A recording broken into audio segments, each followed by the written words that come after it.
बच्चों, welcome back to A square classes. Today we are going to start our next lecture on same topic atomic structure में हम लोग atomic model पे बात कर रहे थे, जिसमें हम लोगों ने लास्ट लेक्चर में रदरफोर्ड एटॉमिक मॉडल की बात की थी। फिर उसका क्या क्या बेनिफिट था, क्या क्या की पॉइंट्स रदरफोर्ड के हम लोगों ने वो देखे थे, जिसमें लास्ट में मैंने क्लोजेस्ट नियरेस्ट अप्रोच बताया था कि अगर किसी एटम पे अल्फा पार्टिकल को बम्बार्डमेंट कराओगे तो किस डिस्टेंस पे जाके उसकी वेलोसिटी जीरो होगी या किस डिस्टेंस पे कितने वेलोसिटी होगी, ये हम लोगों ने बात की थी। फिर रदरफोर्ड मॉडल जब फेल हो गया तो उसके बाद आया था बोर एटॉमिक मॉडल। ऐसा नहीं था कि रदरफोर्ड मॉडल के फेल होने के जस्ट बाद ही बोर अपना एटॉमिक मॉडल लेके खड़ा था, ऐसा नहीं था। बीच में कई चीजें डिस्कवर हो गए, फिर हम लोग जाके पढ़ते रदरफोर्ड एटॉमिक मॉडल। उससे पहले कुछ चीजें हम लोगों को पढ़ना है, जैसे dual nature of light, electromagnetic spectrum, photo electric effect, black body radiation. ये कुछ छोटे छोटे कॉन्सेप्ट है जिसको हम लोग पढ़ेंगे। ज्यादातर चीजें यहाँ पे थ्योरेटिकली होती है, इसलिए हम लोग थोड़ा वन बाय वन मैं कोशिश करता हूँ आपको समझाऊं, और आपको आई थिंक समझ में आ भी रही है। तो जब हम लोगों ने सबसे पहले थॉमसन एटॉमिक मॉडल पढ़ा, तो थॉमसन एटॉमिक मॉडल पढ़ने के बाद हम लोगों को यह समझ में आया कि बेसिकली थॉमसन का ड्रॉबैक क्या था। तो थॉमसन ने कुछ इलेक्ट्रॉन, प्रोटॉन, न्यूक्लियस, ऑर्बिट, ये सब की कुछ एनर्जी सेल की बात ही नहीं की थी। बाद में अकॉर्डिंग टू रदरफोर्ड एक्सपेरिमेंट हम लोगों को पता चला कि most of the part inside the atom is empty, there is a massive dense heavy nucleus present at the centre of atom in which proton and neutron are present and whole mass of atom is situated at their nucleus। और जो proton और nucleon nucleus में होते हैं उसी को साथ में हम लोग न्यूक्लियॉन्स बोलते हैं। फिर हम लोगों ने देखा every atom having two part, nuclear part and extra nuclear part. Nuclear part is the that part of atom where proton and neutron are present, while extra nuclear part is the that part of atom where electron are present in different energy cell। that is बाद में उसी को हम लोग bourse theory में orbit के नाम से जानते हैं। तो बात है कि अगर रदरफोर्ड के ड्रॉबैक की बात करूं, लास्ट लेक्चर में मैं बता नहीं पाया था आपको, अगर मैं drawback of Rutherford atomic model की बात करूं तो आप ही बताओ रदरफोर्ड का क्या क्या ड्रॉबैक हो सकता है।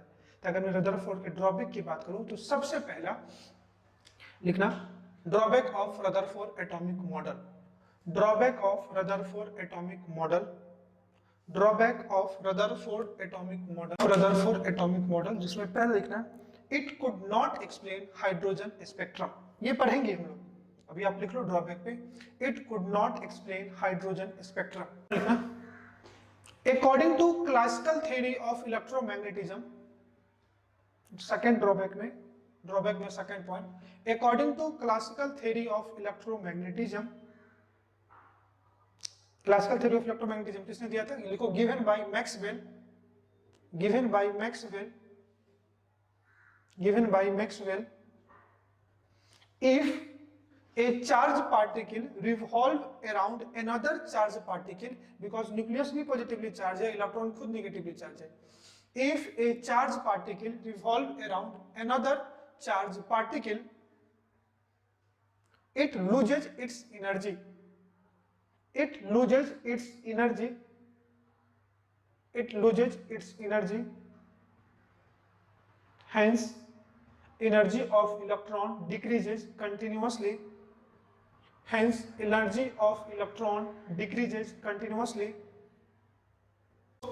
So radius of circular orbit decreases continuously,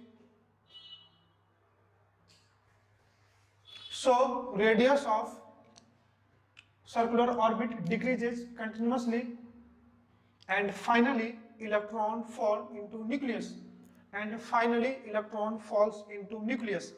मैं क्या समझा रहा हूं कि रदरफोर्ड ने कहा था न्यूक्लियस के बाहर ये डिफरेंट सारे सर्कुलर ऑर्बिट होते हैं, जिसमें ये सर्कुलर है न्यूक्लियस के, और ये इसका क्या है, न्यूक्लियस है।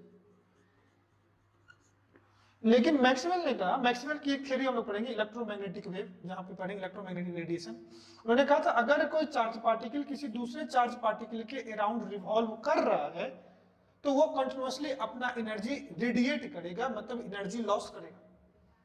तो इलेक्ट्रॉन की एनर्जी कम होगी, तो इलेक्ट्रॉन जो एनर्जी सेल में रिवॉल्व कर रहा है साथ में साथ उसका रेडियस कम होगा, और वो रेडियस कम होते होते फाइनली न्यूक्लियस, इलेक्ट्रॉन कहाँ गिर जाएगा, न्यूक्लियस में गिर जाएगा। तो कहीं ना कहीं इसका जो पाथ होगा वो स्पाइरल होगा।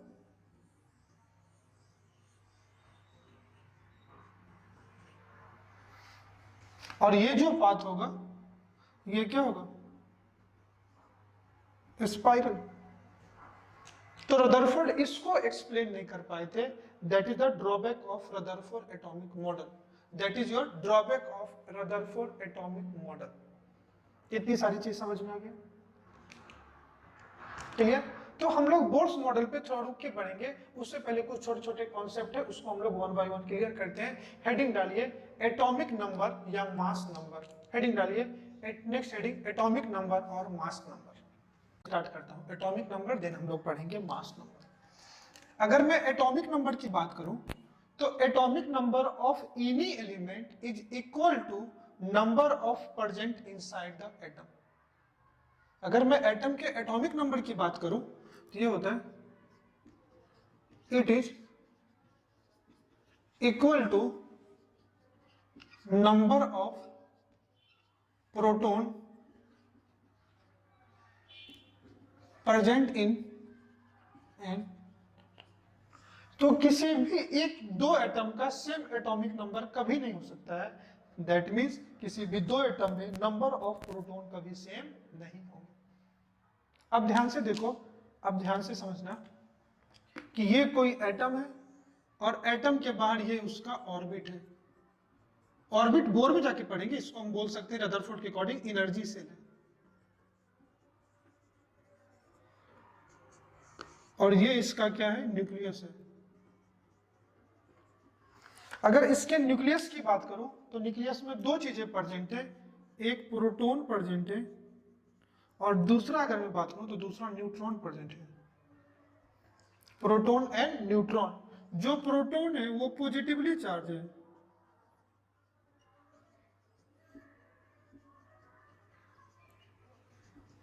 और जो न्यूट्रॉन है वो न्यूट्रल है। और जो एनर्जी सेल है यहां प्रेजेंट होते हैं इलेक्ट्रॉन, और इसकी बात करो निगेटिवली। तो हमने शुरू में थॉमसन में देखा था एटम इज इलेक्ट्रिकली न्यूट्रल। अगर एटम को लॉस और गेन नहीं करे इलेक्ट्रॉन का तो एटम इलेक्ट्रिकली न्यूट्रल है। दैट मीन्स जितने नंबर ऑफ प्रोटॉन होंगे एटम में, जितने नंबर ऑफ प्रोटॉन होंगे उतने ही नंबर ऑफ इसमें क्या होंगे, इलेक्ट्रॉन।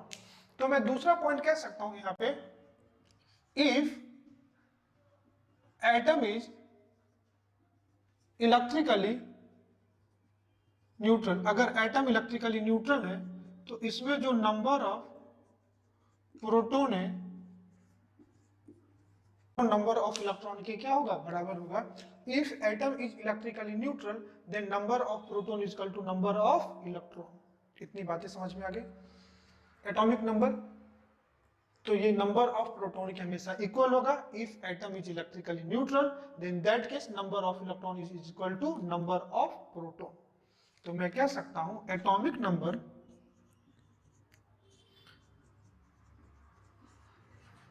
अगर मैं एटॉमिक नंबर की बात करूं तो इसको जेड बोलते हैं, Z is equal to number of proton, ऐसे को कह सकते हैं नंबर ऑफ इलेक्ट्रॉन, अगर एटम इलेक्ट्रिकली न्यूट्रल।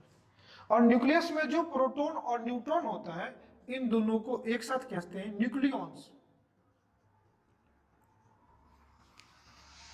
दूसरी चीज कि जो इलेक्ट्रॉन का वेट है वो प्रोटॉन के वेट से 10,000 टाइम कम होता है। तो जो एटम का वेट है वो इलेक्ट्रॉन के नंबर पे डिपेंड नहीं करता है, लेकिन जो एटम का चार्ज है वो इलेक्ट्रॉन के नंबर पे डिपेंड करता है। अगर मैं मास ऑफ प्रोटॉन कहूं, देखना ध्यान से, पढ़ चुके हो आप मास ऑफ प्रोटॉन, तो ये होता है 1.67 इंटू 10⁻⁻27 kg। और मास ऑफ इलेक्ट्रॉन की बात करूं तो 9.1 10⁻⁻31 kg। सिर्फ पावर कंपेयर आप कर लो तो यहाँ पे 10⁻⁻27 है, 10⁻⁻31 है। तो मैं कह सकता हूँ कि जो mass of electron into 10⁻⁴ is equal to mass of proton. तो mass of electron 10,000 time, mass of electron 10⁻⁴ times smaller है मास ऑफ प्रोटॉन या मास ऑफ न्यूट्रॉन्स के। तो इसके बेसिस पे दूसरा पॉइंट मैं ये भी कह सकता हूं कि charge of an atom depend upon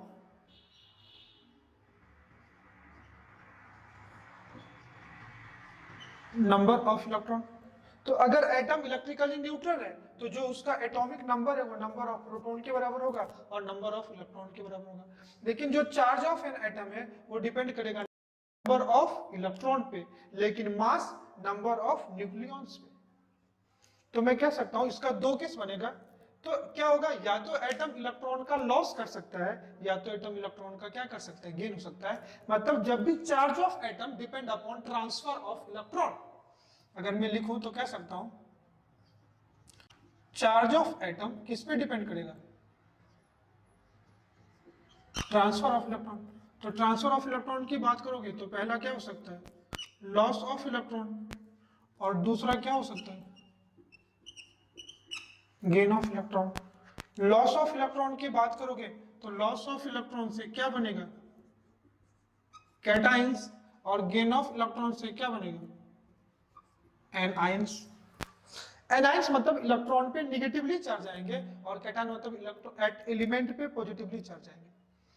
तो कैटाइन बनेंगे लॉस ऑफ इलेक्ट्रॉन से और एनाइन बनेंगे गेन ऑफ इलेक्ट्रॉन से। और इस केस में अगर आपसे नंबर ऑफ इलेक्ट्रॉन निकालना है तो पहले कितने इलेक्ट्रॉन थे, एटॉमिक नंबर जेड के बराबर, और जितने इलेक्ट्रॉन लॉस होंगे उतने ही उसमें माइनस क्या आ जाएगा, चार्ज। तो जेड माइनस क्या हो जाएगा, चार्ज। जैसे एग्जांपल के तौर पे आप देखोगे तो समझो मैंने Na+ लिया, Na+, और इसमें आपको नंबर ऑफ इलेक्ट्रॉन निकालना है। तो पहले एटॉमिक नंबर सोडियम का कितना, 11, माइनस चार्ज कितना 1, तो ये कितना हो जाएगा 10 इलेक्ट्रॉन। अगर Mg+2 की बात करोगे और इस केस में नंबर ऑफ इलेक्ट्रॉन निकालो तो 12 माइनस चार्ज 2 कितना 10 के बराबर हो जाएगा। लेकिन इन केस ऑफ एनाइन इसमें अगर आप नंबर ऑफ इलेक्ट्रॉन निकालते हो तो ये कितना हो जाएगा, Z+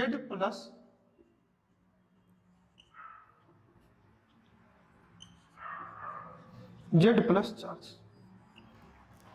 जितने एटॉमिक नंबर पहले थे उसमें उसके चार्ज को क्या करोगे, ऐड कर दोगे। फॉर एग्जांपल समझो O-2 है तो यहाँ पे एटॉमिक नंबर ऑक्सीजन का कितना 8, 8+2 कितना हो जाएगा 10। समझो F- है तो 9+1 कितना हो जाएगा 10, 10 ये इसके। तो सिंपल सबसे पहले हम लोग देखा कि एटॉमिक नंबर बेसिकली क्या होता है, तो उसके यूनिक नंबर होता है। किसी भी दो एटम का सेम एटॉमिक नंबर नहीं हो सकता। अगर एटम अलग है तो एटॉमिक नंबर अलग है, एटॉमिक नंबर अलग है तो ऑब्वियसली दो अलग अलग एलिमेंट होंगे। सेम एटॉमिक नंबर मतलब सेम एलिमेंट। और एटॉमिक नंबर ऑफ प्रोटॉन के बराबर होगा और number of proton number of electron के क्या होता है, बराबर होता है। Mass of electron and mass of proton की बात करूं तो mass of electron 10,000 time smaller होगा मास ऑफ प्रोटॉन से। That's why mass of atom is not depend upon number of electron while charge depend upon number of electron. If atom lose its electron then they will form corresponding cation, and in case number of electron decreases पहले से कम हो जाएगा। If element gain its electron in that case number of electron increases and they will form anion. Anion is electron rich species and cation loss करने से बनता है तो ये इलेक्ट्रॉन डिफिशिएंट स्पीशीज है। यहाँ तक ये बात समझ में आई, नंबर ऑफ इलेक्ट्रॉन पे लेकिन मास नंबर ऑफ न्यूक्लियॉन्स पे। तो मैं कह सकता हूं इसका दो केस बनेगा। तो क्या होगा, या तो एटम इलेक्ट्रॉन का लॉस कर सकता है या तो एटम इलेक्ट्रॉन का क्या कर सकता है, गेन हो सकता है। मतलब जब भी charge of atom depend upon transfer of electron, अगर मैं लिखूं तो कह सकता हूं चार्ज ऑफ एटम किस पे डिपेंड करेगा, ट्रांसफर ऑफ इलेक्ट्रॉन। तो ट्रांसफर ऑफ इलेक्ट्रॉन की बात करोगे तो पहला क्या हो सकता है, लॉस ऑफ इलेक्ट्रॉन, और दूसरा क्या हो सकता है, gain of electron. Loss of electron की बात करोगे तो लॉस ऑफ इलेक्ट्रॉन से क्या बनेगा, कैटाइंस, और गेन ऑफ इलेक्ट्रॉन से क्या बनेगा, एनाइंस। एनाइंस मतलब इलेक्ट्रॉन पे निगेटिवली चार्ज आएंगे और कैटाइन मतलब इलेक्ट्रॉन एलिमेंट पे पॉजिटिवली चार्ज आएंगे। तो कैटाइन बनेंगे लॉस ऑफ इलेक्ट्रॉन से और एनाइन बनेंगे गेन ऑफ इलेक्ट्रॉन से। और इस केस में अगर आपसे नंबर ऑफ इलेक्ट्रॉन निकालना है तो पहले कितने इलेक्ट्रॉन थे, एटॉमिक नंबर जेड के बराबर, और जितने इलेक्ट्रॉन लॉस होंगे उतने ही उसमें माइनस क्या आ जाएगा, चार्ज। तो जेड माइनस क्या हो जाएगा, चार्ज। जैसे एग्जांपल के तौर पे आप देखोगे तो समझो मैंने Na+ लिया, Na+, और इसमें आपको नंबर ऑफ इलेक्ट्रॉन निकालना है। तो पहले एटॉमिक नंबर सोडियम का कितना 11 माइनस चार्ज कितना 1, तो ये कितना हो जाएगा 10 इलेक्ट्रॉन। अगर Mg+2 की बात करोगे और इस केस में नंबर ऑफ इलेक्ट्रॉन निकालो तो 12 माइनस चार्ज 2 कितना 10 के बराबर हो जाएगा। लेकिन इन केस ऑफ एनायन इसमें अगर आप नंबर ऑफ इलेक्ट्रॉन निकालते हो तो ये कितना हो जाएगा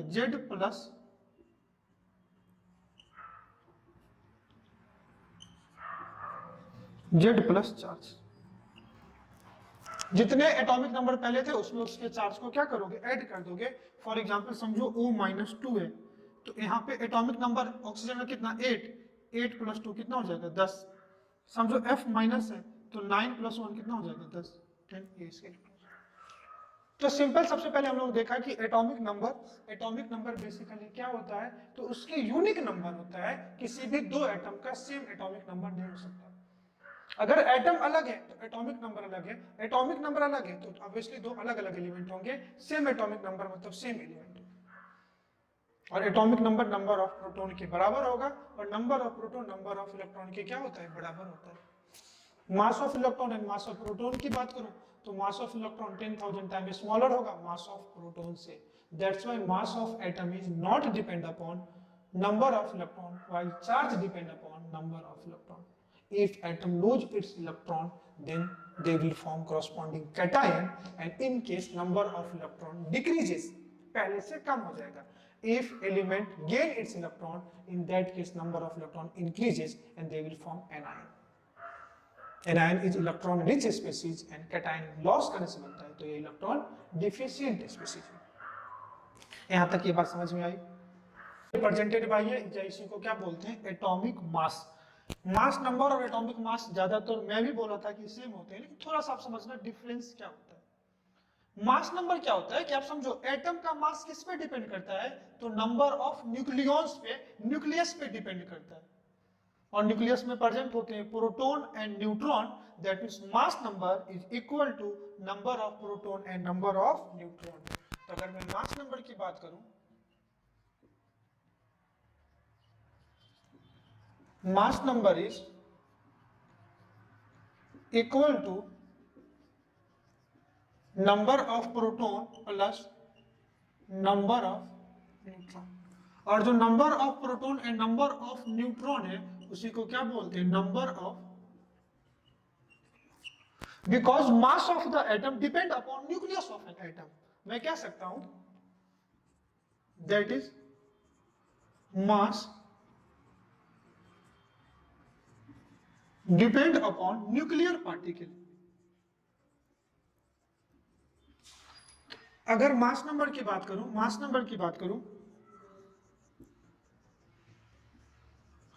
नंबर ए की बात करूं तो ये हो जाएगा number of proton plus number of neutron. और नंबर ऑफ प्रोटॉन को अपन क्या बोलते हैं एटॉमिक नंबर। तो mass number A is equal to क्या हो जाएगा atomic number Z plus number of neutron. अब एटॉमिक नंबर से हम number of proton and neutron, number of proton and electron निकाल चुके थे। अब हम लोगों को चाहिए क्या नंबर ऑफ न्यूट्रॉन। तो इसको इधर ले आओ तो number of neutron is equal to हो जाएगा ए माइनस जेड।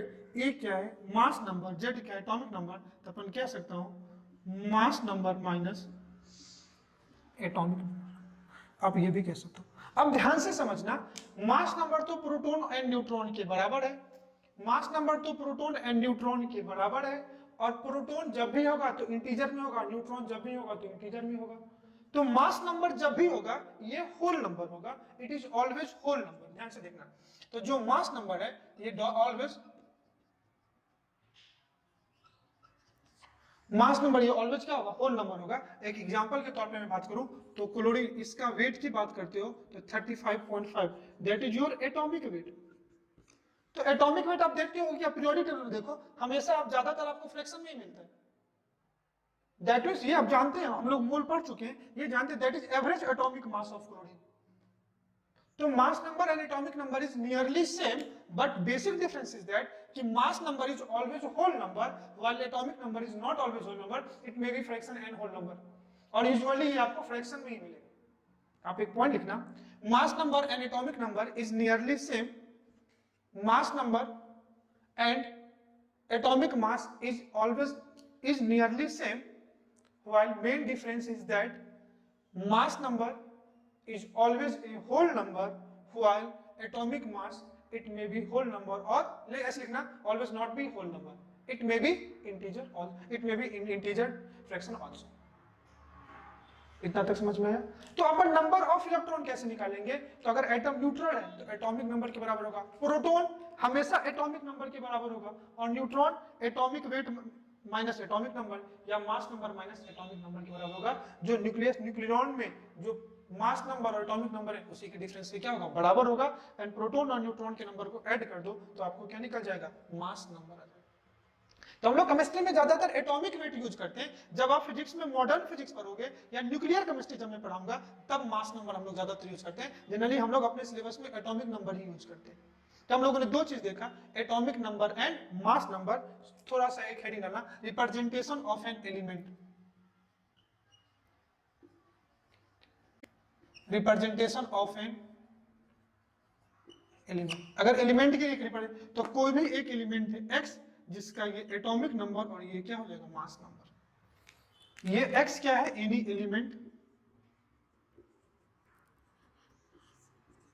z क्या है? एटॉमिक नंबर,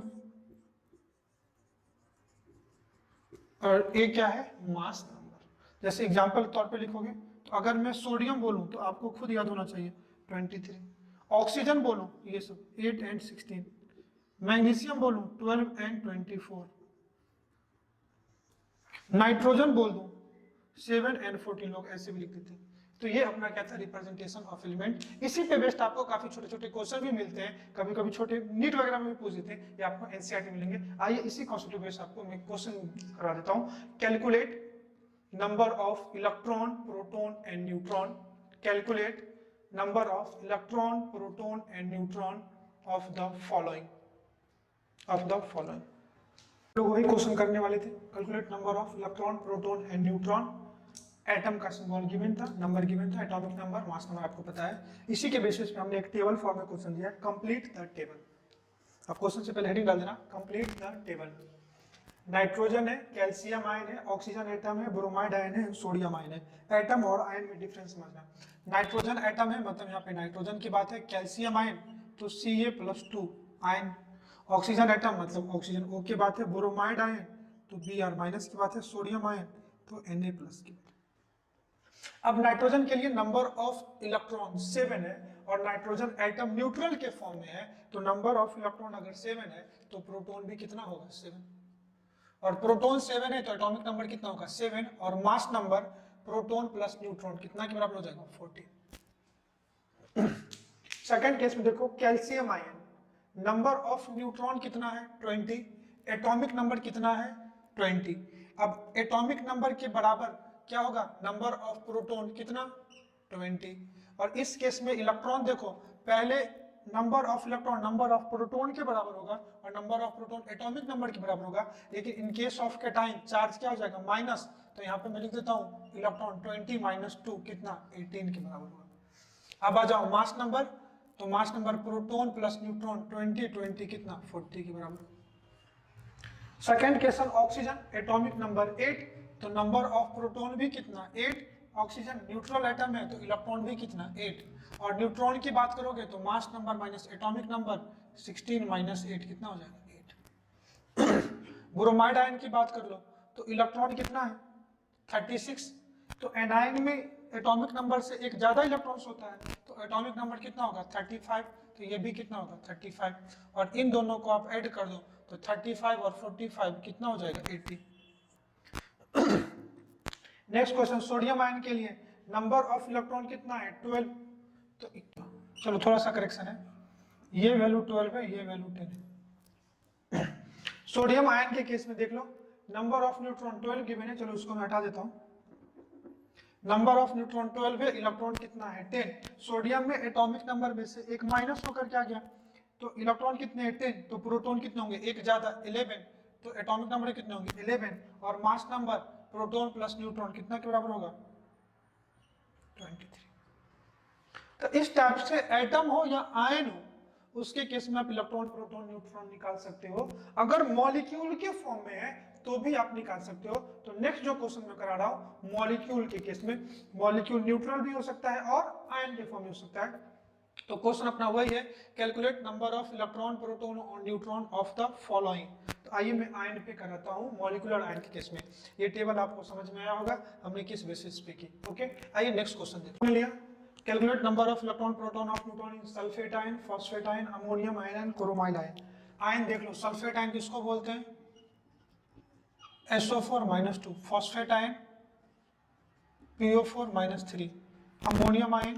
अपने को क्या निकालना है? Electron proton and neutron. इसको निकालने के लिए मैं कुछ एटम जिसका एटॉमिक वेट, जैसे सल्फर है तो सल्फर का 16 एंड कितना हो जाएगा 32, ऑक्सीजन का आप जानते हो 8 and 16, phosphorus Fe 15 and 31, oxygen same यही है, नाइट्रोजन 7 एंड 14, क्रोमियम 24 एंड 52। ये कुछ एलिमेंट है। अब अपने को इस एलिमेंट के अकॉर्डिंग अपने को इलेक्ट्रॉन प्रोटॉन निकालना है। मैं यहाँ पे इलेक्ट्रॉन प्रोटॉन एंड न्यूट्रॉन ले लेता हूँ। अब इस केस में इलेक्ट्रॉन प्रोटॉन न्यूट्रॉन, तो सबसे पहले अपन प्रोटॉन निकालते हैं। प्रोटॉन सल्फर का कितना हो जाएगा 32 प्लस एक ऑक्सीजन में 8 इलेक्ट्रॉन, सल्फर का कितना 16 है ना, प्रोटॉन 16 प्लस 8 ऑक्सीजन में कितना हो जाएगा 32, 8 4 जा 32, तो ये 48 आ जाएगा। इलेक्ट्रॉन की बात कर लो तो इलेक्ट्रॉन कितना हो जाएगा, सल्फर में कितना इलेक्ट्रॉन 16, ऑक्सीजन में 8 4 जा 32 प्लस 2, तो ये आ जाएगा 50 इलेक्ट्रॉन, क्योंकि 2 इलेक्ट्रॉन ज्यादा होंगे। और न्यूट्रॉन निकालोगे तो atomic weight minus atomic number, sulphur का 32 माइनस 16 तो कितना हो जाएगा 16, और ऑक्सीजन का 8 4 जा 32 तो ये आ जाएगा 48। तो ये सल्फेट आयन में इलेक्ट्रॉन प्रोटॉन एंड न्यूट्रॉन है। फॉस्फेट आयन में देख लो, अगर पहले प्रोटॉन निकालो तो फास्फोरस का एटॉमिक नंबर कितना 15, तो ये 15 प्लस 8 4 जा 32, यहाँ भी ऑक्सीजन कितना है 4, एटॉमिक नंबर 4 तो प्रोटॉन 4, 4 ऑक्सीजन है तो 8 4 जा 32, तो ये आ जाएगा आपका 47। न्यूट्रॉन की बात करोगे तो atomic weight minus atomic number, तो ये कितना आ जाएगा 16 प्लस 32, ये आ जाएगा 48। अब जो प्रोटॉन है उसी से इलेक्ट्रॉन ज्यादा हो जाएंगे ना, तो ये कितना हो जाएगा 47 प्लस 3 कितना 50। अमोनियम आयन के लिए बात करोगे तो एक नाइट्रोजन है और 4 हाइड्रोजन है, तो नाइट्रोजन का 7 प्लस 4 कितना हो जाएगा 11। न्यूट्रॉन निकालोगे तो न्यूट्रॉन कितना होगा, नाइट्रोजन के केस में 14 माइनस 7 कितना आ जाएगा 7, प्लस हाइड्रोजन के केस में atomic number 1 atomic weight 1 neutron 0 होता है, तो इस केस में 7 प्लस 0 7 हो जाएगा। इलेक्ट्रॉन निकाल लो तो इसमें 7 और 4 11 माइनस 1, तो ये कितना हो जाएगा 10 के बराबर हो जाएगा। क्रोमियम आयन में निकाल लो क्रोमियम एटॉमिक नंबर कितना 24 प्लस ऑक्सीजन का कितना 16, तो कितना हो जाएगा 24 प्लस 16 40। इलेक्ट्रॉन निकालोगे तो 40 में से कितना हो जाएगा 2 कम, तो 40 माइनस 2 कितना हो जाएगा 38। और न्यूट्रॉन निकालोगे तो 52 माइनस 24 न्यूट्रॉन हो जाएगा, तो 50 माइनस 24 कितना 26 प्लस 2 28, तो 28 ये प्लस ऑक्सीजन कितना है 2, तो एक ऑक्सीजन में न्यूट्रॉन कितना 16 माइनस 8 तो 8 प्लस 8 16 44। तो ये मॉलिक्यूल के केस में भी आप निकाल सकते हो, मॉलिक्यूल के केस में भी क्या सकते हो निकाल सकते हो। समझो अगर ये आयरन एटम होता है 6 एंड 56 होता है आयरन, अब इस केस में इलेक्ट्रॉन प्रोटॉन निकालोगे तो प्रोटॉन कितना हो जाएगा 26, इलेक्ट्रॉन कितना हो जाएगा 26, न्यूट्रॉन 56 माइनस 26 कितना हो जाएगा 30। तो इस बेसिस पे आप इलेक्ट्रॉन प्रोटॉन और न्यूट्रॉन किसी भी एटम आयन, चाहे एटॉमिक आयन हो या मॉलिक्यूलर आयन हो, आप इलेक्ट्रॉन प्रोटॉन निकाल सकते हो। और मोल कॉन्सेप्ट पे इसको मोल से भी कोरिलेट कर सकते हो कि कितने मोल ऑफ इलेक्ट्रॉन्स होंगे, कितने मोल ऑफ प्रोटॉन होंगे, कितने मोल ऑफ न्यूट्रॉन होंगे, या कितने मास ऑफ इलेक्ट्रॉन प्रोटॉन या न्यूट्रॉन होंगे। इस बेसिस पे हम लोग आराम से सॉल्व कर सकते हैं। आइए थोड़ा हेडिंग को और आगे बढ़ाएं, हम लोग कुछ नया पढ़ते हैं। हेडिंग डालिए आइसो इफेक्ट, हेडिंग डालिए आइसो सीरीज। नाम से ही देखना आइसो का मतलब क्या होता है सेम, आइसो का मतलब क्या है सेम। तो इस सीरीज में हर वर्ड में आइसो लगा होगा, एक एक करके हम लोग पढ़ेंगे। इंपॉर्टेंट है, कई बार इसी पे क्वेश्चन पूछ देते हैं। सबसे पहले हम लोग पढ़ेंगे आइसोटोप्स। बात कर रहा हूं तो अगर मैं ऐसे बोलूं, डिफिनेशन बाद में लिखना, पहले सुन लो ओरली, कि same element having different mass number. अगर सेम एलिमेंट में बोल रहा हूं, अभी हम लोगों ने पढ़ा था कि हर एलिमेंट का क्या सेम होगा, atomic number. Atomic number same है तो एलिमेंट सेम होगा। दो अलग अलग एलिमेंट का एटॉमिक नंबर सेम नहीं है।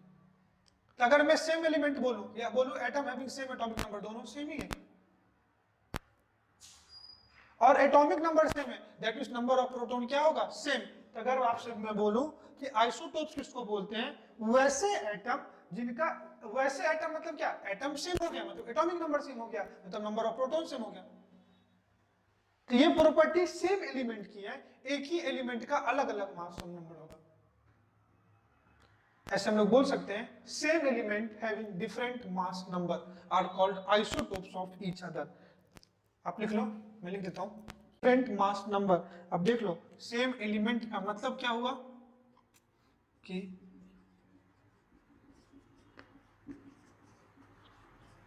एटॉमिक नंबर सेम हो गया। एटॉमिक नंबर सेम मतलब क्या सेम हो गया, नंबर ऑफ प्रोटॉन क्या हो गया, सेम। तो आइसोटोप्स वही होंगे जिनका जेड तो सेम हो गया, एटॉमिक नंबर सेम है तो जेड सेम हो गया, लेकिन मास नंबर क्या हो गया, डिफरेंट। और मास नंबर डिफरेंट है तो हम लोग बोल सकते हैं जो ए माइनस जेड है वो भी क्या होगा, डिफरेंट। तो नंबर ऑफ प्रोटॉन सेम है, जेड सेम होगा, a different, A minus Z क्या होगा, डिफरेंट होगा। और ए माइनस जो जेड होगा वही क्या होगा, नंबर ऑफ न्यूट्रॉन। तो आइसोटोप्स वैसे सेम एलिमेंट जिनके अलग अलग मास नंबर में एग्जिस्ट करते हैं, उसी को हम लोग क्या बोलते हैं, आइसोटोप्स। अगर मैं इसके एग्जांपल की बात करूं तो एग्जांपल में हाइड्रोजन 1 1, हाइड्रोजन 1 2, हाइड्रोजन 1 3। हाइड्रोजन के 3 आइसोटोप्स होते हैं, हाइड्रोजन हैविंग 3 आइसोटोप्स। इसको बोलते हैं प्रोटियम, इसको बोलते हैं ड्यूटेरियम, बोलते हैं ट्राइटियम। प्रोटियम जिसको ऑर्डिनरी हाइड्रोजन बोलते हैं, इसको बोलते हैं हेवी हाइड्रोजन, और ये आइसोटोप्स के फॉर्म में होता है। आइसोटोप्स मतलब बहुत कम एग्जिस्ट करता है। अगर इस केस में नंबर ऑफ न्यूट्रॉन देखोगे तो इस केस में न्यूट्रॉन 0 होगा, इस केस में 1 और इस केस में 2। तो जो नॉर्मल हाइड्रोजन की हम लोग बात करते हैं ये वही है जिस केस में एक इलेक्ट्रॉन एक प्रोटॉन 0 होता है। दूसरा एग्जांपल आप देखोगे ये होगा carbon C6 12 C6 and 14। Next example आप बात करो तो oxygen O8 and 16 O8 and 18, ये सब इसके आइसोटोप्स हैं क्लोरीन के। तभी तो हम लोग एवरेज एटॉमिक मास बोल रहे थे कि अगर एक एलिमेंट अलग अलग आइसोटोप्स फॉर्म में होता है तो उसी का जो एवरेज एटॉमिक मास हो, एवरेज वेट होता है, उसी को क्या बोलते हैं, एवरेज एटॉमिक मास। तो हम लोग पढ़ ही रहे आइसो सीरीज, मतलब कोई ना कोई चीज तो हर में सीरीज होगा। अगर मैं आइसोटोप्स की बात करूं तो एटॉमिक नंबर सेम है, मतलब नंबर ऑफ प्रोटॉन सेम है, मास नंबर अलग अलग है, तो मतलब नंबर ऑफ न्यूट्रॉन अलग है। तो इस केस में क्या सेम है, तो नंबर ऑफ इलेक्ट्रॉन से, नंबर ऑफ प्रोटॉन सेम है and number of electron same है। तो number of electron proton same है, न्यूट्रॉन डिफरेंट है, नंबर ऑफ न्यूट्रॉन ये क्या है, डिफरेंट। इसको क्या बोलते हैं, आइसोटोप्स। आइए हम लोग नेक्स्ट पढ़ते हैं आइसोबार। आइसोटोप्स में एटॉमिक नंबर सेम थे, यहाँ पे एटॉमिक वेट सेम होंगे। वो एक ही एलिमेंट अलग अलग आइसोटोपिक फॉर्म में एग्जिस्ट करते थे, यहाँ पे अलग अलग एलिमेंट सेम आइसोबार फॉर्म में एग्जिस्ट करेंगे। मतलब different element, different atom having same mass number या सेम एटॉमिक मास, ये डिफरेंट एलिमेंट की प्रॉपर्टी है। अगर इसका मैं डिफिनेशन लिखूं तो हो जाएगा different element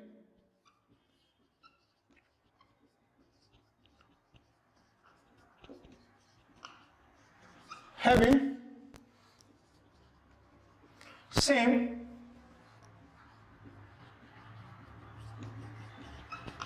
atomic mass, different element having same atomic mass, या इसी को बोल सकते हैं same mass number.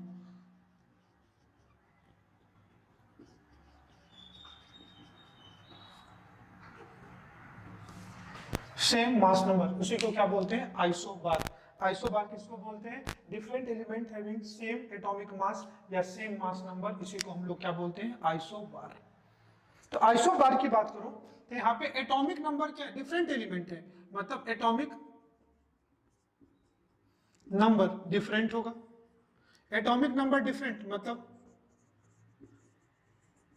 Number of proton क्या होगा? डिफरेंट। नंबर ऑफ प्रोटॉन को क्या बोल सकते हैं? जेड। ए क्या होगा? मास नंबर सेम होगा, मास नंबर क्या होगा? सेम। लेकिन और ए माइनस जेड जिसको एन बोलते हैं वो भी क्या होगा? तो ये अलग अलग दो अलग एटम की प्रॉपर्टी है जिसका क्या सेम होगा? Mass number. अगर मैं एग्जांपल की बात करूं तो carbon C6N14, nitrogen 7N14, these are the example. इस केस में अगर नंबर ऑफ प्रोटॉन की बात करोगे तो 6, नंबर ऑफ प्रोटॉन 7 होगा, मास नंबर 14 है, न्यूट्रॉन 14 माइनस 6 8 होगा, यहाँ पे न्यूट्रॉन 14 माइनस 7 7 होगा। अगर न्यूट्रॉन की बात करोगे तो ये 14 माइनस 6 8 होगा, और न्यूट्रॉन की बात करोगे तो 14 माइनस 7 7 होगा। Potassium and calcium, argon atomic number 18, atomic weight 40, potassium 19 and 40, calcium 20 and 40, ज्यादातर आपको ये मिलेंगे। इसमें भी देखो दो अलग अलग एलिमेंट है, एटॉमिक नंबर अलग अलग है बट मास नंबर क्या है? 40 40 सेम है। तो पहला केस में एटॉमिक नंबर सेम तो प्रोटॉन सेम, दूसरा केस में मास नंबर सेम। थर्ड देखो आइसोटोन्स, टोन मतलब नंबर ऑफ न्यूट्रॉन सेम होगा, मतलब ए माइनस जेड सेम होगा। तो आइए थर्ड हम लोग पढ़ते हैं आइसोटोन्स। आइसोटोन्स, आइसोटोन्स क्या है? कि वैसे दो एलिमेंट जिसमें नंबर ऑफ न्यूट्रॉन सेम हो। अगर मैं इसको डिफाइन करूं तो कहूंगा atom of different element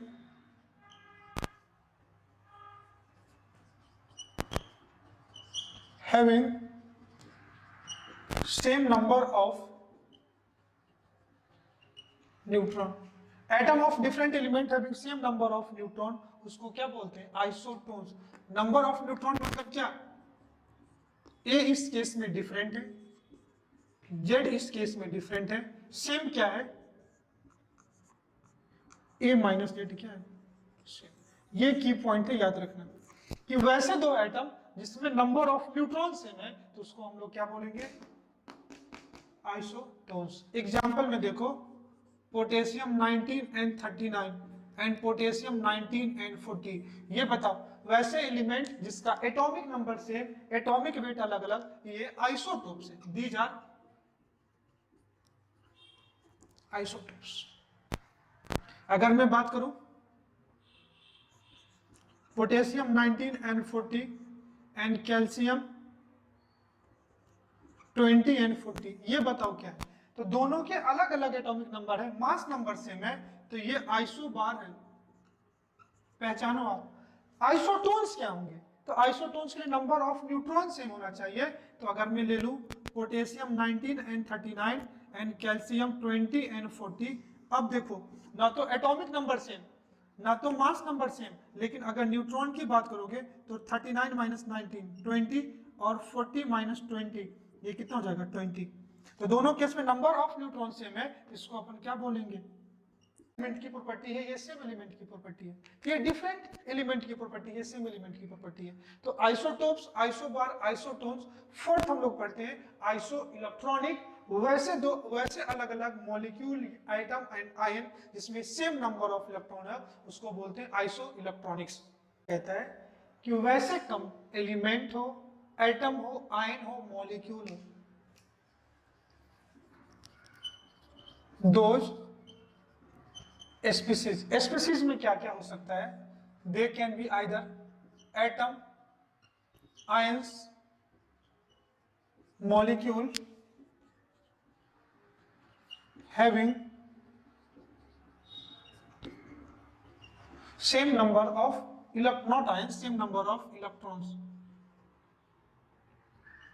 are known as isoelectronics, known as isoelectronics। ध्यान से देखना, मैं एग्जांपल देता हूं आपको। O minus 2 F minus Ni neon sodium ion, magnesium ion, aluminium ion. इसको बोलते हैं oxygen ion, fluoride ion, neon atom है, sodium ion, magnesium ion, aluminium ion.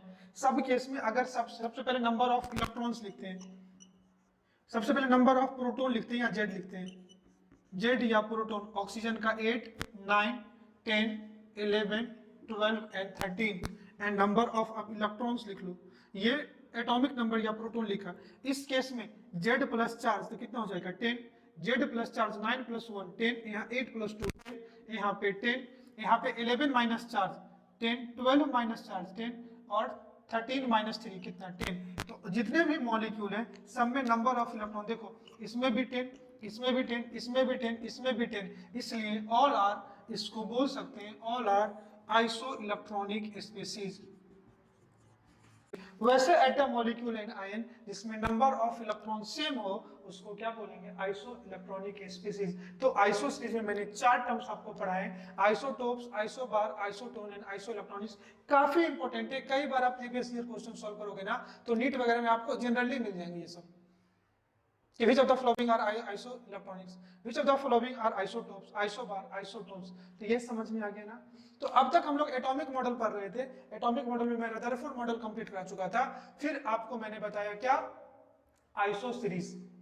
Iso series से पहले अगर बात करोगे तो मैं आपको बताया मास number and atomic number, representation of element. कोई भी एलिमेंट x है तो एटॉमिक नंबर को नीचे लिखते हैं, एटॉमिक मास को ऊपर लिखते हैं। सेम साइड में लिख सकते हैं और डायगोनली भी लिखते हैं, दोनों केस में चलता है। तो अब हम लोग आते हैं कि यहां पे हम लोग का एक था ड्यूअल नेचर। एटम का भी एटॉमिक नेचर बाद में पढ़ते हैं, फिर वेव नेचर पढ़ते हैं। Basically dual nature of light हम लोगों को पढ़ना है, जो आइंस्टीन का एक्सपेरिमेंट था। तो नेक्स्ट हेडिंग आप डालो dual nature of light. Dual nature of light क्या है उस चीज को हम लोग समझते हैं। मतलब कोई भी एटम या कोई भी light particle, included human being, included मैं अपनी भी बात करता हूं, हर का एक पार्टिकल नेचर भी होगा और दूसरा वेव नेचर भी होगा।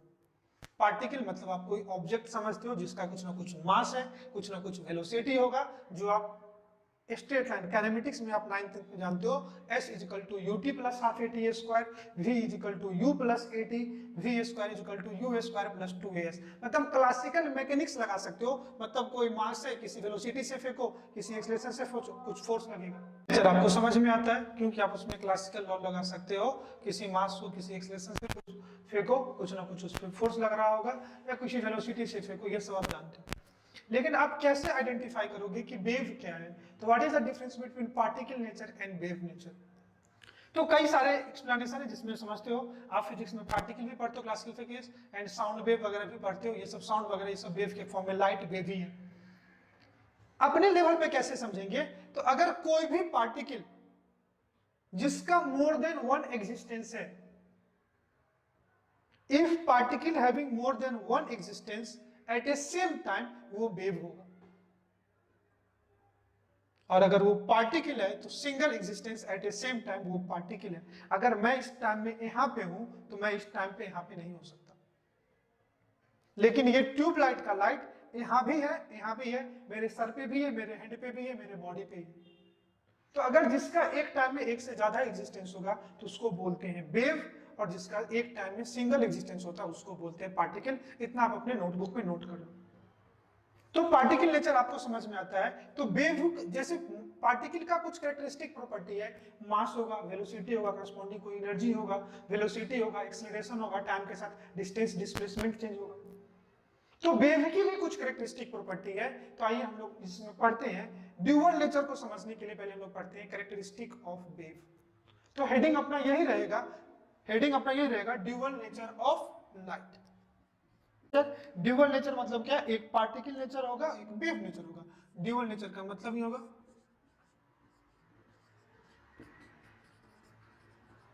Particle nature, wave nature. अगर पार्टिकल नेचर की बात करोगे, single existence at same time, more than one existence more than 1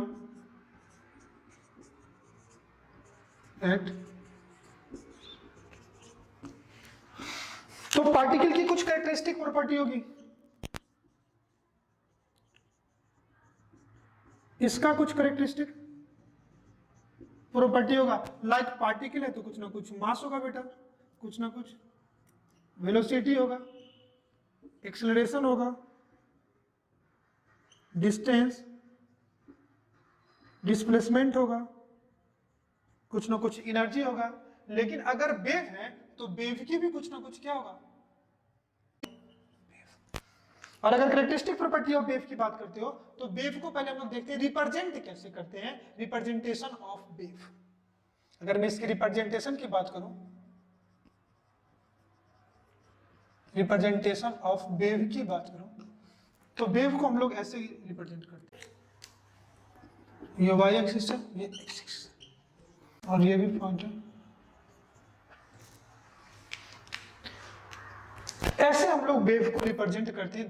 देखना कि आप एक कोई तालाब वगैरह में भी कोई एक स्टोन पार्टिकल को थ्रोन कर दो, आपको पार्टिकल वेव इस टाइप से मिलेगी। तो वेव का क्या होता है, ये जो कर्व है, तो जो हाइट ऑफ द कर्व होता है उसको बोलते हैं क्रिस्ट, और जो डेप्थ ऑफ द कर्व होता है उसको क्या बोलते हैं, ट्रफ। और इसका जो हाइट होता है या इसका जो क्रिस्ट है, इसी को बोलते हैं amplitude of wave. This is your amplitude.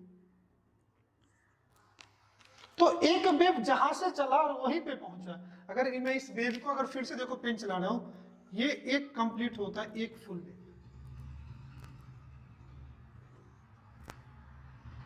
समझ में आया?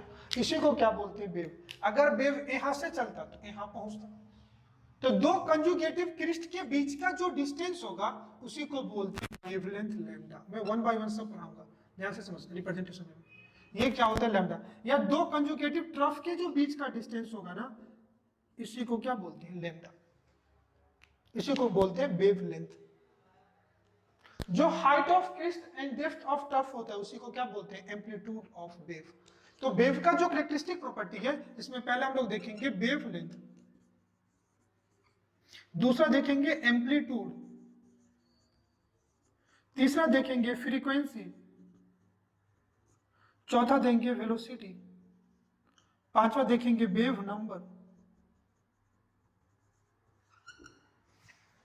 तो ये कुछ कैरेक्टरिस्टिक प्रॉपर्टी ऑफ वेव है जिसको हम लोग वन बाय वन पढ़ेंगे। तो आइए हम लोग वन बाय वन ध्यान से देख लेना क्या क्या, एक बार समझ लो फिर वन बाय वन पढ़ेंगे। किसी भी क्रिस्ट का जो हाइट हो या ट्रफ का जो डेप्थ हो उसी को क्या बोलते हैं, एम्पलीट्यूड। एक वेवलेंथ का जो डिस्टेंस हो उसी को क्या बोलते हैं, वेवलेंथ। तो दो कंजुगेटिव क्रिस्ट या दो कंजुगेटिव ट्रफ का जो डिफरेंस है उसी को क्या बोलते हैं, वेवलेंथ।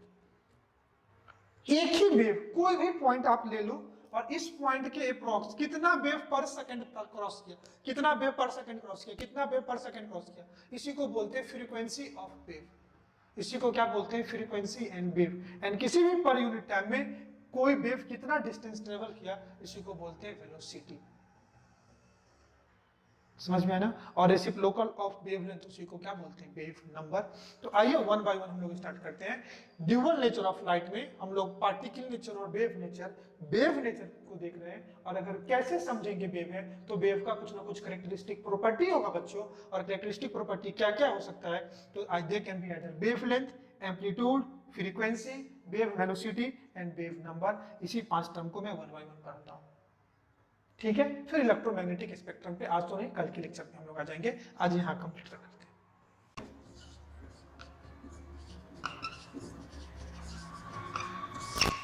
वेवलेंथ, और इसको रिप्रेजेंट करते हैं लैम्डा से।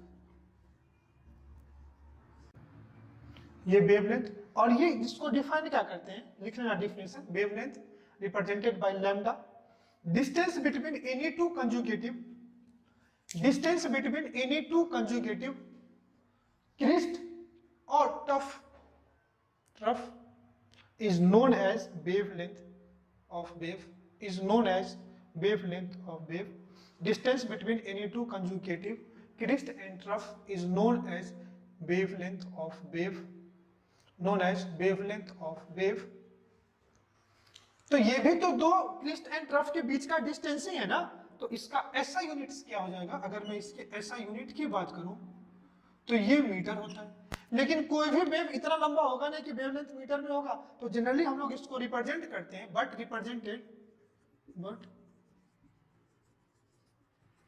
इन terms of nanometre, angstrom, picometre, इन सब में हम लोग क्या करते हैं।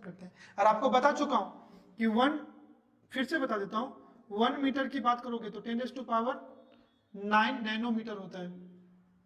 अगर 1 ऐसे देख लो, 1 nanometre is equal to 10⁻⁻9 metre, 1 angstrom is equal to 10⁻⁻20 metre, 1 picometre is equal to 10⁻⁻12 metre. आपको जानते हैं, हम लोग पढ़ चुके थे। इन सब टर्म में हम लोग इसको क्या करते हैं, रिप्रेजेंट करते हैं। ज्यादातर आपको नैनोमीटर, एंगस्ट्रॉम एंड पिकोमीटर होता है। और ध्यान से देखोगे तो 1 एंगस्ट्रॉम को 10⁻⁻10 लिख सकते हो। 10⁻⁻10 को क्या लिख सकते हो? 10⁻⁻10 को क्या लिख सकते हो? 10⁻⁻9 इंटू 10⁻⁻1, 10⁻⁻9 को क्या लिख सकते हो? नैनोमीटर। तो 1 nanometre is equal to 10 angstrom आ जाएगा। 1 nanometre is equal to 10 angstrom. ये दोनों के बीच में रिलेशन। तो that is your first characteristic property of wave में, वेवलेंथ। जो कोई भी दो कंजुगेटिव क्रिस्ट एंड ट्रफ के बीच का जो डिस्टेंस होगा उसको वेवलेंथ बोलेंगे। वेवलेंथ को लैम्डा से रिप्रेजेंट करते हैं और ऐसा यूनिट सिस्टम इसका मीटर होगा, बट रिप्रेजेंट करेंगे नैनोमीटर, एंगस्ट्रॉम एंड पिकोमीटर। इतना समझा? सेकंड लिखना फ्रीक्वेंसी। एंड हम लोग देख रहे हैं फ्रीक्वेंसी, इसको रिप्रेजेंट करोगे तो इसको हम लोग न्यू से रिप्रेजेंट करते हैं, या फ्रीक्वेंसी को एफ से। इसको बोलते हैं न्यू केमिस्ट्री में, और ये फ्रीक्वेंसी आप फिजिक्स में रिप्रेजेंट करोगे, और ये अपना केमिस्ट्री में रिप्रेजेंट करोगे। डिफाइंड कैसे करते हैं? लिखो, it is defined as number of wave passing through a point per second. It is defined as number of wave passing through a point per second. Number of wave passing through a point per second, that is called frequency. अगर पर second किसी point से जितना ज्यादा number of wave पास करेगा, हम लोग बोलेंगे उस वेव की फ्रीक्वेंसी उतना ज्यादा है। तो ध्यान से देखना। तो इसके यूनिट की बात करूं तो यूनिट क्या होगा? नंबर ऑफ वेव, और नीचे पर यूनिट टाइम, वो भी टाइम किसमें? सेकंड में। तो नंबर का तो कोई यूनिट होगा नहीं, तो इसका यूनिट क्या हो जाएगा? 1/टाइम, इसको कह सकते हैं टाइम इनवर्स, और इसी को बोलते हैं हर्ट्ज। इसी को क्या बोलते हैं? हर्ट्ज। तो फ्रीक्वेंसी का जो यूनिट होगा वो होगा हर्ट्ज या टाइम इनवर्स, या इसी को बोल सकते हैं, जनरली टाइम होता है सेकंड में, तो सेकंड इनवर्स। तो सेकंड इनवर्स को अपन क्या बोलते हैं? हर्ट्ज। ये क्या हो गया? फ्रीक्वेंसी। फ्रीक्वेंसी क्या है? फिर से रिकॉल करो, किसी पॉइंट के थ्रू कितना नंबर ऑफ वेव पर सेकंड बच्चों पास करेगा, उसी को अपन क्या बोलते हैं? Frequency of wave.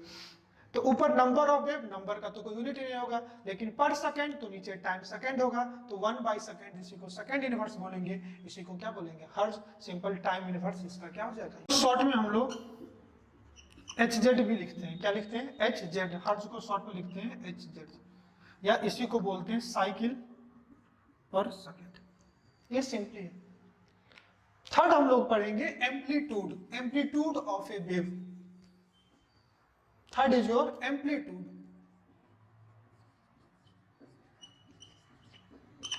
जिसको A से रिप्रेजेंट करते हैं। एम्पलीट्यूड किसको बोलते हैं? तो ये क्या होगा? Height of the crest and depth of the trough. देखो, amplitude of a wave is defined as, amplitude of a wave is defined as height of crest or depth of trough, height of crest and depth of trough, और height है या depth है, ये भी तो distance ही होगा ना। तो अगर मैं इसकी यूनिट की बात करोगे तो इसका यूनिट क्या होगा? Simple, unit of length. Unit of length. और ऐसा यूनिट की बात करोगे तो मीटर हो सकता है, नहीं तो स्मॉल होगा तो एंगस्ट्रॉम, नैनोमीटर, पिकोमीटर, फर्मीमीटर में बता चुका हूं आपको। तो this is your third amplitude. अगर फोर्थ की हम लोग बात करें तो फोर्थ इज योर कॉल्ड, लिख लो, वेलोसिटी। वर्थ की बात करें तो इसको बोलते हैं वेलोसिटी, रिप्रेजेंट करते हैं v से।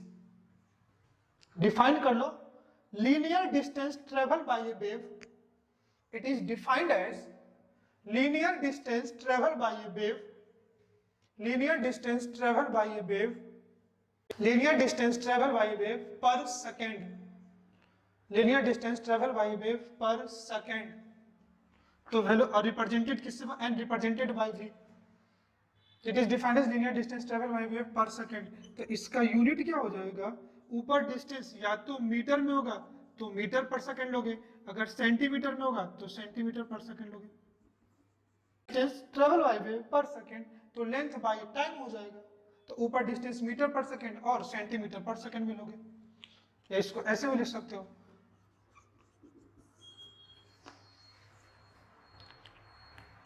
तो हमने वेवलेंथ देखा, फ्रीक्वेंसी देखा, एम्पलीट्यूड देखा, वेव वेलोसिटी देखा। आइए फिफ्थ में पढ़ा देता हूं, wave number.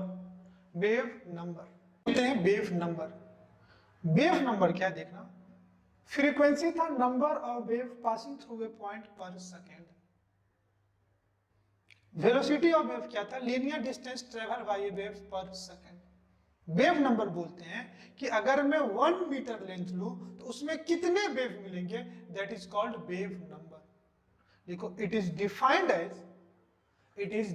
As number of wave, it is defined as number of wave present in 1 centimeter length. It is defined as number of wave present in 1 centimeter length. Number of wave present in 1 centimeter length. Its value is equal to, next point, its value is equal to reciprocal of wavelength. Its value is equal to reciprocal of wavelength, which is represented by, ऐसे हम लोग बोलते हैं,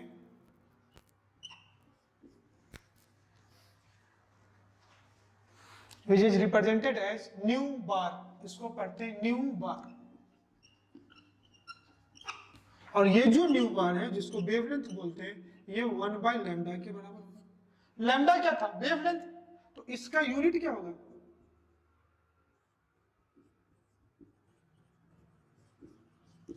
unit of wave inverse. तो अगर metre में होगा तो मीटर यूनिवर्स, अगर नैनोमीटर में होगा, सेंटीमीटर में होगा तो सेंटीमीटर इनवर्स, नैनोमीटर में होगा नैनोमीटर, एंगस्ट्रॉन में होगा तो तो जो भी वेवलेंथ का यूनिट होगा उसी का ये क्या होगा, इनवर्स होगा। तो कोई भी 1 सेंटीमीटर लेंथ में कितने वेव होंगे, that is called wave number, जिसका न्यूमेरिकल वैल्यू 1 वेवलेंथ के क्या होगा, इक्वल होगा। रिप्रेजेंट करते हैं न्यू बार से, तो जो वेवलेंथ का यूनिट होगा उसी का क्या होगा, reciprocal. That's all about your characteristic property of wave, that is wavelength, frequency, amplitude, wave number and wave velocity. These five are characteristic property of wave. तो 3 चीज मैं ले रहा हूं, ध्यान से देखना, आज के लेक्चर को कंप्लीट करने से पहले 3 चीज मैं ले रहा हूं। एक ले रहा हूं वेव वेलोसिटी जिसको v है, दूसरा है वेवलेंथ लैम्डा है, और तीसरा है फ्रीक्वेंसी जिसको न्यू बोलते हैं, न्यू या फ्रीक्वेंसी स्मॉल न्यू से। इनके बीच में रिलेशनशिप देखते हैं, इनके बीच में क्या देखते हैं, अब देख, फ्रीक्वेंसी क्या है, कितना वेव एक पॉइंट से पर सेकंड पास किया। तो जितना लंबा वेव होगा उसको पास करने में ज्यादा टाइम लगेगा।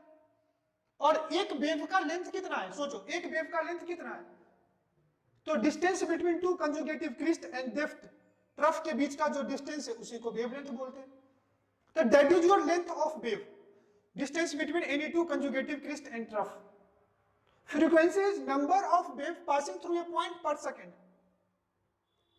तो नंबर ऑफ वेव को अगर फ्रीक्वेंसी से मल्टीप्लाई कर दो वेवलेंथ को, तो आपको क्या मिल जाएगा, वेलोसिटी ऑफ वेव। मतलब जितना ज्यादा वेव उस पॉइंट से क्रॉस करेगा फ्रीक्वेंसी से, वही वेव की क्या होगी, वेलोसिटी। दैट मींस वही लीनियर डिस्टेंस वेव क्या करेगा, ट्रैवल करेगा।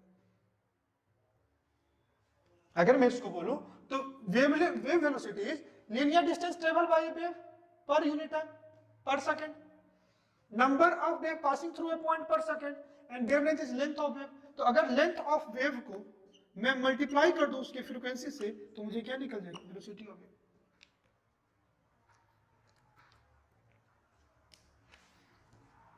That is the very important relation. Wave velocity v is equal to wavelength multiply frequency. मैं multiply को डॉट से लिख देता हूँ. तो अगर किसी लेंथ वेव लेंथ को उसकी फ्रीक्वेंसी से मल्टीप्लाई कर दो आपको क्या मिल जाएगा, वेव वेलोसिटी. मैं लिख देता हूँ wave velocity is equal to wavelength multiply frequency. तो न्यू इज इक्वल टू क्या हो जाएगा, v बाई लैम्डा. काफी ज्यादा इंपॉर्टेंट है ये. That's all about our today lecture. तो आज के लेक्चर में हम लोगों ने बेसिकली देखा क्या, ड्रॉबैक ऑफ रदरफोर्ड मॉडल, फिर मास नंबर एंड एटॉमिक नंबर, फिर उसी के बेस पे इलेक्ट्रॉन प्रोटॉन न्यूट्रॉन कैलकुलेट किया एटम एंड मॉलिक्यूल में, फिर आइसो सीरीज देख लिया, और फिर हम लोगों ने देख लिया characteristic of wave. I hope lecture आपको काफी अच्छे से समझ में आएगा. लेक्चर आप बार बार देखिएगा और अपना सिस्टमेटिक नोट्स बनाइए. आपका नोट्स इतना सिस्टमेटिक होगा, इतना इंफॉर्मेटिव होगा कि आपको एक्स्ट्रा किसी रेफरेंस बुक की जरूरत नहीं पड़ेगी. ठीक है, आप प्रीवियस ईयर क्वेश्चन बार बार सॉल्व करो, जो डीपीपी आपको प्रोवाइड किया जाता है आप उसको सॉल्व करिए. मैं पढ़ा रहा हूं, आपको समझ में आ रहा है, दैट नॉट सफिशिएंट. आप क्वेश्चन सॉल्व करें. जिस दिन आपसे क्वेश्चन विद स्पीड और एक्यूरेसी सॉल्व होगा, समझिएगा हम लोग आपका प्रिपरेशन लेवल ऑफ प्रिपरेशन आपके कॉम्पिटिटिव एग्जाम के लिए आप प्रिपेयर कर रहे हैं खुद को. लेक्चर कैसा लगा मुझे बाकी दिन की तरह से बताइएगा जरूर. Thanks for watching, have a nice day, bye bye and thank you.